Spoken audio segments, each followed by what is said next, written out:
जलवायु परिवर्तन, climate change, इस शब्द को आपने ज़रूर सुना होगा और हाल फिलहाल के वर्षों में 20-25 वर्षों में ये वर्ड बहुत ही इम्पोर्टेंट हो गया है हमारे लिए। जब से इंडस्ट्रियल रेवोल्यूशन का टाइम आया है तब से ये जलवायु परिवर्तन और जलवायु में क्या परिवर्तन हो रहे हैं ये सब पे बातें होने लगी हैं। तो जो आईपीसी से रिपोर्ट आई है इसी से संबंधित 2021 की, उसी के बारे में हम बात करेंगे। तो नमस्कार दोस्तों, मेरा नाम है रोहित और आप सभी का स्वागत है एमिनेंट इंस्टीट्यूट के यूट्यूब चैनल पर। और आज हम आईपीसी से रिपोर्ट को समझने का प्रयास करेंगे। तो आइए देखते हैं। तो हम जो की पॉइंट्स हैं उनके बारे में बात करेंगे, आईपीसी से रिपोर्ट को समझेंगे, इंडियन सिनेरियो क्या है इसके बारे में समझेंगे कि भारतीय परिदृश्य में ये रिपोर्ट क्यों इंपॉर्टेंट है और ये आईपीसीसी क्या होता है, और इससे संबंधित जो भी अदर फैक्ट होंगे उनको भी समझने का प्रयास करेंगे। तो आईपीसीसी रिपोर्ट 2021 क्या है? तो ये रिपोर्ट, पहली बात तो ये समझिए कि inter governmental panel on climate change, ये एक कमेटी है जिसके द्वारा ये रिपोर्ट जारी की जाती है। ये जो हमारी रिपोर्ट है, जो 2021 की रिपोर्ट है, ये 6वीं रिपोर्ट है। इससे पहले 5 रिपोर्ट जारी की जा चुकी हैं। 5वीं रिपोर्ट 2014 में पेरिस जलवायु समझौते के टाइम पे रिलीज की गई थी। जो इस बार की रिपोर्ट है उसका टाइटल है climate change 2021 the physical science basis, ये इसका टाइटल है। अब इसी रिपोर्ट के अंतर्गत बहुत सारी चीज़ें दी हुई हैं जलवायु परिवर्तन से संबंधित, जो की पॉइंट्स हैं वो दिए हुए हैं। तो जो जो इम्पोर्टेंट है उसको हम समझते हैं। तो अभी पिछले रिपोर्ट में क्या हुआ था, पहली बात तो आप भी समझ रहे होंगे, ग्लोबल वार्मिंग हो रही है, पृथ्वी का टेम्परेचर हमारे बढ़ रहा है।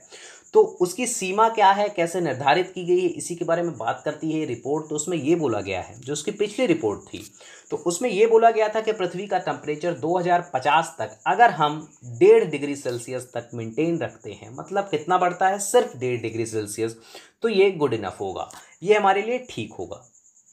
पर अब इस रिपोर्ट में जितना जल्दी से ग्लोबल वार्मिंग हो रही है और इस पे ध्यान कम दिया जा रहा है, तो क्या हो रहा है कि अब ये बोला गया है इस रिपोर्ट में कि 2040 तक 1.5 डिग्री सेल्सियस टेम्परेचर हो जाएगा और 2050 तक 2 डिग्री सेल्सियस टेम्परेचर हो जाएगा। मतलब जो सीमा थी 1.5 डिग्री की, उसे बढ़ाकर 2 डिग्री सेल्सियस कर दिया गया है। तो ये प्रॉब्लम क्रिएट होगी। और जो पिछला दशक गुजरा है अभी, तो बहुत दिनों बाद ये दशक सबसे गर्म दशकों में से एक होगा। आपने खुद भी महसूस किया होगा कि गर्मी के सीजन में बहुत ज़्यादा गर्मी पड़ रही है। तो यही इस रिपोर्ट का उद्देश्य है। अब यहाँ पर जो मतलब मानवीय गतिविधियों के द्वारा जो टेम्परेचर बढ़ रहा है उस पर बात की गई है कि जो ये इस तरह हो रहा है तो इसको हमें कंट्रोल करना होगा, मानवीय क्रियाकलापों को कंट्रोल करना होगा, ग्रीन हाउस गैसों के उत्सर्जन को रोकना होगा, उसके लिए प्रयास करना होगा। अब जो CO2 की सांद्रता है, वायुमंडल में जो CO2 की मात्रा है वो बढ़ती जा रही है, जो उत्सर्जन है मानव के द्वारा वह बढ़ता जा रहा है। बेसिकली क्या है, CO2 हमारे लिए एक इंपॉर्टेंट गैस है, जो मेनली ग्रीन हाउस गैस है CO2, वो बहुत ही इंपॉर्टेंट है। अब ये इंपॉर्टेंट क्यों है, इसका रेशियो जो वायुमंडल में है 0.03% ये वायुमंडल में पाई जाती है। जब सूर्य हमारे किसी भी भाग पर चमकता रहता है, मतलब दिन रहता है, तो सूर्य के टेम्परेचर के कारण पृथ्वी गर्म रहती है, तो वो तो ठीक है। पर जब सूर्य रात को चला जाता है या फिर सूरज डूब जाता है, तो रात को जब सूर्य नहीं होता है, तो ये ग्रीन हाउस गैसें ही इसको, पृथ्वी को, उस पार्ट को गर्म करने का कार्य करती हैं।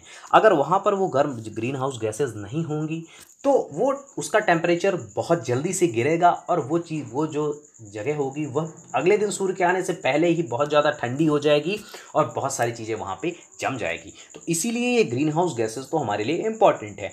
पर जो प्राकृतिक रूप से उत्सर्जन है तो वो तो ठीक है, पर क्या हो रहा है, मानवीय गतिविधियों के कारण, जैसे जीवाश्म ईंधन जो हम पेट्रोल डीजल यूज़ करते हैं, इनको जब निकलते हैं, इनको जलाने पर जो गैसेस निकलती हैं उनमें CO2 की मात्रा बहुत ज़्यादा होती है और ये क्लाइमेट को सीधे सीधे नुकसान पहुंचाती हैं। जिससे क्या होता है, पृथ्वी का जो टेम्परेचर है वो धीरे धीरे, क्योंकि ये गैसेस गर्म गैसों को रोकने का काम करती हैं, तो ये धीरे धीरे क्या करती हैं, वायुमंडल में चारों ओर फैल रही हैं, मात्रा बढ़ रही है, जिससे ज़्यादा मात्रा में ये गर्मी को रोक रही हैं, अवरक्त किरणों को सूर्य की रोक रही हैं, जिससे यहाँ का टेम्परेचर धीरे धीरे इंक्रीज हो रहा है। अभी हाल फिलहाल के 2000 वर्षों में धीरे धीरे जलवायु बहुत गर्म हो रही है। जो हमारा कार्बन बजट है इसका 86% मानव यूज़ कर चुका है। अब इसके टेम्परेचर बढ़ने से क्या प्रॉब्लम होती है, तो टेम्परेचर बढ़ने से सीधा संबंध सबसे पहले तो ग्लेशियर हैं, जो ग्लेशियर्स हैं वो पिघलने लगते हैं। ग्लेशियर के पिघलने से जो समुद्र का जल स्तर है वो बढ़ जाता है।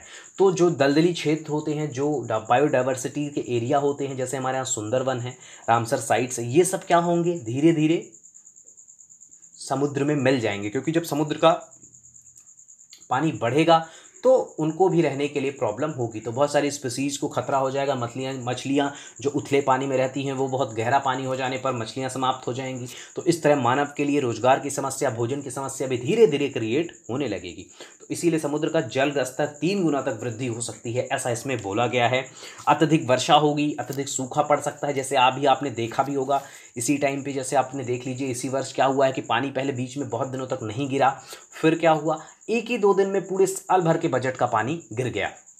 तो इस तरह की चीज़ें, यही सब ग्लोबल वार्मिंग के संकेत हैं कि जैसे जैसे जलवायु परिवर्तन हो रहा है वैसे वैसे ये सब चीज़ें हो रही हैं।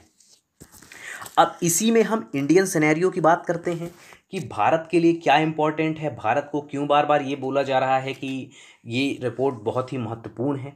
तो भारत के लिए विशेष चेतावनी इस रिपोर्ट में दी हुई है। बोला गया है कि जो उत्तराखंड में घटना हुई थी केदारनाथ में, वो घटना फिर से हो सकती है। बहुत सारी भूस्खलन की घटनाएं हुई है, हिमालय में बाढ़ आई थी अभी कश्मीर में, यहाँ पर मुंबई, गोवा, इन क्षेत्रों में बहुत ज़्यादा बारिश हुई है। विशेष क्षेत्रों में किसी 1-2 जिलों में बहुत ज़्यादा बारिश हो गई है। उत्तराखंड, हिमाचल, इनमें भूस्खलन, बादल फटने की घटनाएं हो रही हैं।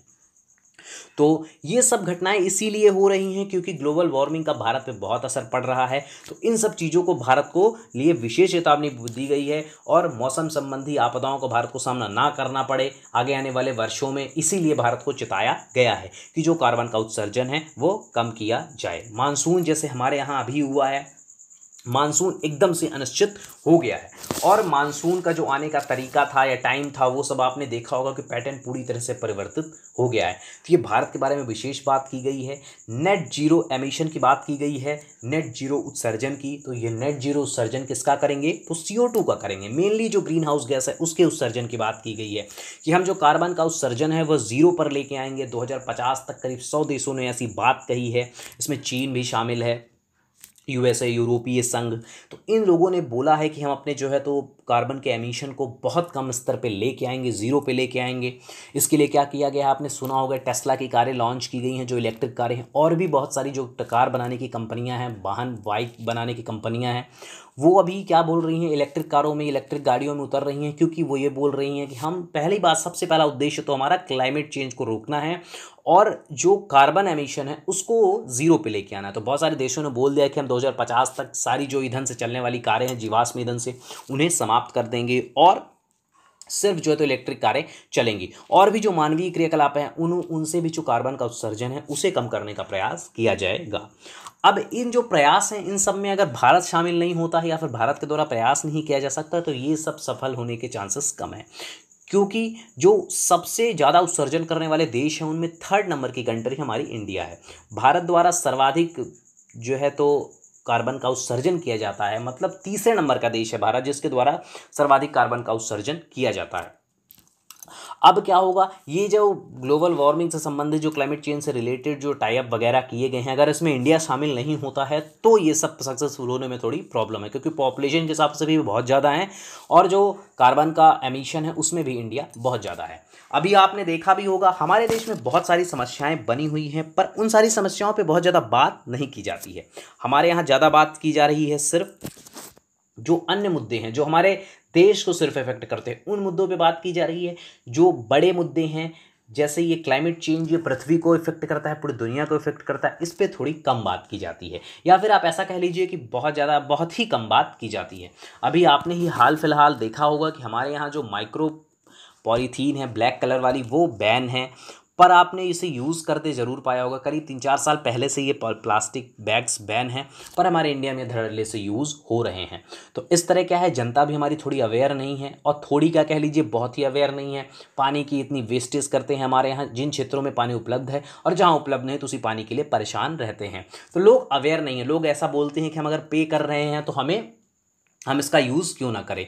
आप दीपावली वगैरह में आपने देखा होगा कि पटाखे जलाते हैं लोग और अगर कोई क्वेश्चन उठाता है, पाबंदियां लगाई जाती हैं तो तरह तरह के धार्मिक या फिर और भी तरह के क्वेश्चंस उठाए जाते हैं लोगों के द्वारा।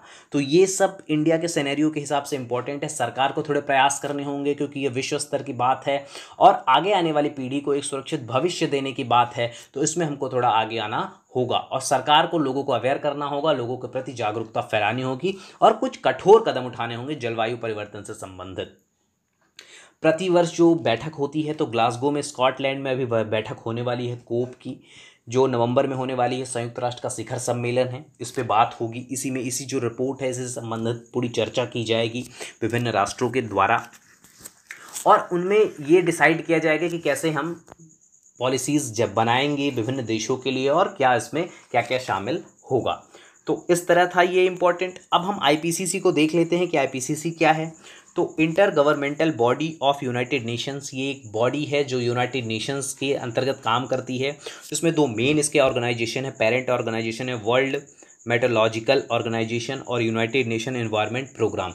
ये दो ऑर्गेनाइजेशन इसके पेरेंट ऑर्गेनाइजेशन, उनके द्वारा ये आईपीसीसी बनाया गया है, जो रिपोर्ट देता है प्रति 7 वर्ष में। मतलब एक रेशियो है कि लगभग 7 वर्षों में, कुछ वर्षों में इसके द्वारा रिपोर्ट दी जाती है। इसे 1988 में फाउंड किया गया और जो उसके फाउंडर थे बर्ट बोलिन हैं।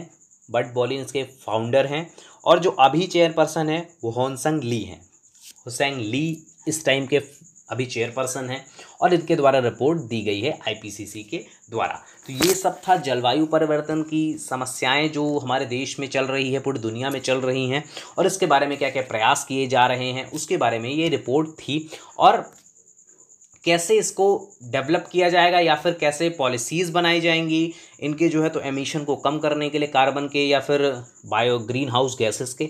तो इस सब के बारे में बात करते हैं जब कॉन्फ्रेंसेस होती हैं कोप वाली, जो 1995 से स्टार्ट हुई थी, कॉन्फ्रेंस ऑफ पार्टीज़। तो उसमें हर वर्ष जो ये बैठक होती है, सम्मेलन होता है, उसमें हम डिसाइड करते हैं कि क्या हम योजनाएं बनाएंगे और कैसे टेम्परेचर को कम करेंगे, ग्रीन हाउस गैसों के उत्सर्जन को कम करेंगे। तो ये सब था क्लाइमेट चेंज से संबंधित और आईपीसीसी रिपोर्ट 2021 के बारे में। तो आज का लेक्चर यहीं पे समाप्त करते हैं। आशा है कि आप सबको समझ में आया होगा। जो भी चीज़ें आपको कन्फ्यूज़न हो तो आप ज़रूर कमेंट करके पूछ सकते हैं और हमारे चैनल को सब्सक्राइब करिए, शेयर कीजिए, बेल आइकॉन प्रेस कीजिए। धन्यवाद।